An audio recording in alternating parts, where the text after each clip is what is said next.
What's going on, everybody? Bobbybarks here, and welcome to my review of episode 8 for HBO's The Last of Us. Careful for spoilers if you're not caught up on the show as yet. We kick off season 1's penultimate episode with the introduction of David. Fans of the video game have been eagerly awaiting his introduction, as this section of the game he's in is arguably some of the most difficult scenes to play through. And the narrative motion of when we are in need depends on two elements that might irk persnickety plot watchers and fact-checkers of fiction. Still, The Last of Us aspires to a level of naturalism, and we should take them somewhat seriously. They are, could Joel bounce back so fast and take down 3 healthy, youngish adversaries? And 2, is David's overture to Ellie plausible, even knowing his predilections? Both are worth discussing, but neither plot point was a deal-breaker to me. I was too busy admiring the direction and acting. Especially Scott Shepherd, whose David begins as a gentleman of God and ends as a cannibal paedophile who gets Lizzie Bordened by a berserkered Ellie. You may recognise Shepherd from Bridge of Spies and as Jean Grey's father in X-Men Dark Phoenix, but New York theatregoers have long been applauding him in the downtown shows. His portrait of David is masterful in its wry, understated charm. He draws you in until he reveals himself as the series' most degenerate monster. The actor who memorised every word of the Great Gatsby for a verbatim marathon performance of the novel recites from quite a different tone as When We Are in Need begins. It's Revelations, chapter 21, and I saw a new heaven and a new earth, for the first heaven and the first earth were passed away. Behind him a handwritten banner reads, When we are in need, he shall provide, part of the title for this week's episode. We're at a memorial service in what appears to be a Western lodge. A father has died and his teenage daughter is crying, finding little comfort in the scripture. She wants to know when her father will be buried. The ground is too cold to dig, David replies sadly. We'll bury your father in the spring. David assures the girl she still has a father. Presumably he means God, but there's also a sense of him referring to himself.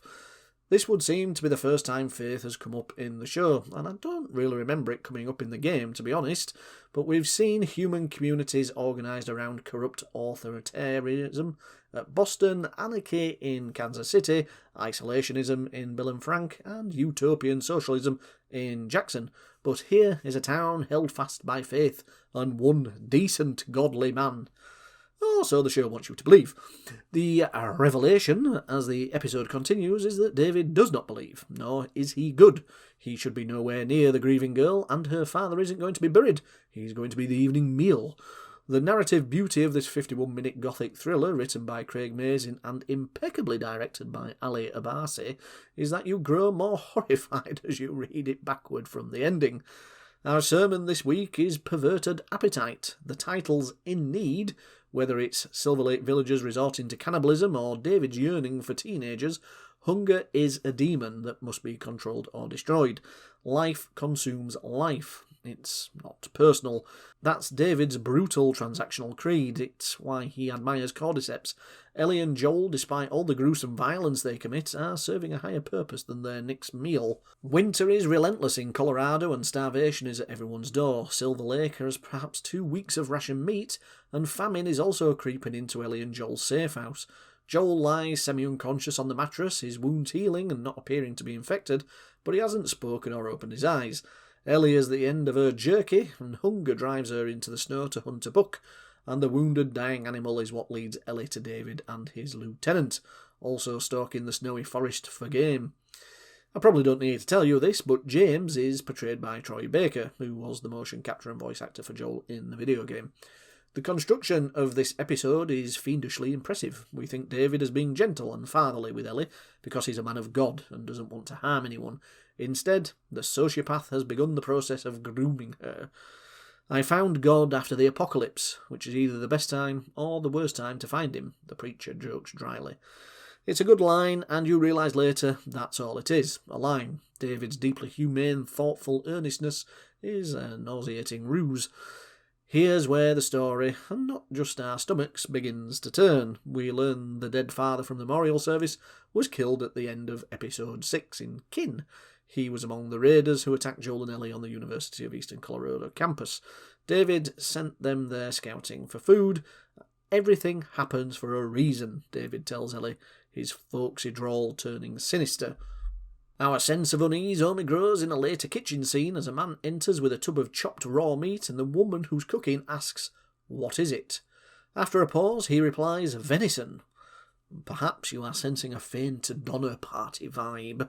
The episode settles into action-adventure mode as David and a posse follow Ellie's footprints in the snow back to the safe house. Seeing them approach, Ellie leaves the still immobile Joel with a hunting knife on his chest and rides out on the horse, drawing the posse away from the house. Ellie is quickly brought down with her horse is shot from under her and she crashes to the ground. David takes her unconscious body and carries her back to the village. 3 others stay behind to locate and execute Joel. For the simple pleasure of tension and release, of course, we love when a raider goes down into the basement and Joel is not on the bloody mattress. He knives the guy in the back of the neck, and faster than you can say Savage Starlight, Joel has 2 more of them tied up and ready for torture to find out Ellie's location. Yes, we get a heroic thrill, but how did Joel go from semi-coma to one-man army? What the hell was in that medicine that Ellie gave him? When Ellie left him, it was hard to imagine me even sitting up. How are those thread stitches not ripping when he rears back with the pipe? Pascal does sell the pain though, so we'll just move on.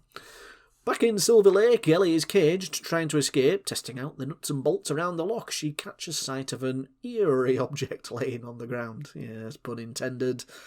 Perfect timing for David to arrive with meat stew on a tray. Realising that Ellie has clocked the auricular organ, he reassures her the meal is deer meat. Sure thing, Davy boy, sure thing.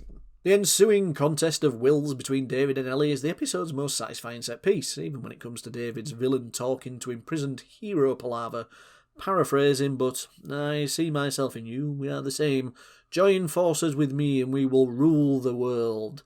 Yes, we've seen the tropey boilerplate from Star Wars to the MCU. Still, an actor as subtle and smart as Shepard pulls it off. Fact is, David is driven by more than power. He wants Ellie, and that makes him careless as well as loathsome. You're smart, a natural leader, loyal, violent, David says, echoing some of what Captain Kwong from last week's episodes Left Behind said. This reinforces the motive that Ellie has an important future ahead of her, not only as source for a vaccine, but to save civilization. Also, like Kwong, David makes a morally repugnant argument.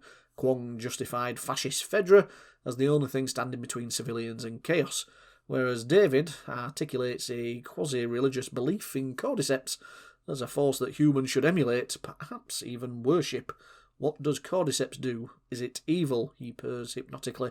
No, it's fruitful, it multiplies, it feeds and protects its children, and it secures its future with violence if it must. It loves. Ellie is clearly freaked out, like any one of us would have been, but to be fair, she plays it cool. They need God, they need heaven, they need a father, the fake holy man continues, referring to his flock. You don't, you're beyond that. It's here we realise that David is a paedophile, on top of being a faithless fraud.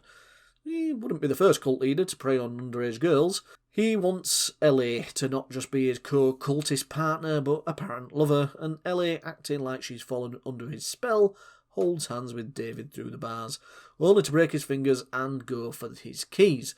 She fails, David bashes her head against the bars, and leaves to get James and the recipe book. What follows, sensationally acted by Shepard and Ramsey, who probably should be up for an Emmy after this performance. She's literally gone from strength to strength in each episode, and she's clearly pushing herself to the limit in this one, but it was just pure horror brilliance. Opening shock, Ellie grabbing the meat cleaver and chopping James in the neck, which, if video game players ever wanted to see Ellie kill Joel, then there's your scene. But it follows from a cat and mouse scene with an attempted rape, more cleaver action, and Joel showing up as a blooded, frantic Ellie escapes from the burning lodge. When he mutters, "It's okay, baby girl," it sent actual shivers down my spine. This is the moment he becomes her surrogate father. She's not just a package that he's delivering anymore. He loves her like he loves Sarah, and he's going to do everything in his power to protect her.